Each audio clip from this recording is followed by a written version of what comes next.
इस तरफ Xiao fan को पता चल जाता है कि फेंगजियान वैली के लोग और रोजी यान का पीछा करते करते उसके विलेज में आ गए हैं। इसलिए जियाओ फैन उन सबकी फाइट पास से देखने लगता है तो यान जियाओ फैन से मदद मांगती है।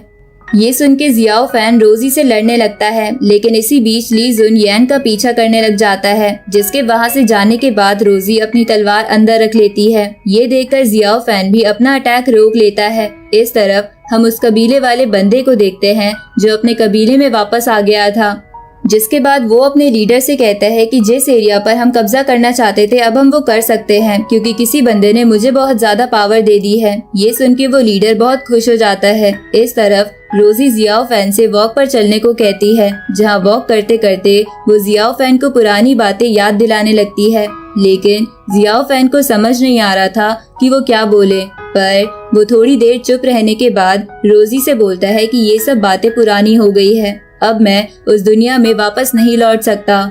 ये सुन के रोजी गुस्से में जियाओ फैन से कहती है कि मैं सोच रही थी कि आखिरी बार तुमसे बात करके तुम्हारा डिसीजन जान लूं, पर तुम तो अब भी डीमंस का ही साथ देना चाहते हो। इसके बाद रोजी जियाओ फैन और अपने बीच एक लाइन बना के उसी स्वॉर्ड टेक्निक की प्रैक्टिस करने लगती है, जिसे वो पहले कंप्लीट नहीं कर पा रही थी। लेकिन अब जियाओ फैन की यादों और बातों को गुस्से की तरह इस्तेमाल करते हुए रोजी उस टेक्निक को कंप्लीट कर लेती है। लेकिन टेक्निक कंप्लीट करने के बाद भी वो नहीं रुकती, बल्कि प्रैक्टिस करती रहती है, जिसके कारण थकान की वजह से वो बहुत ज्यादा कमजोर हो गई थी।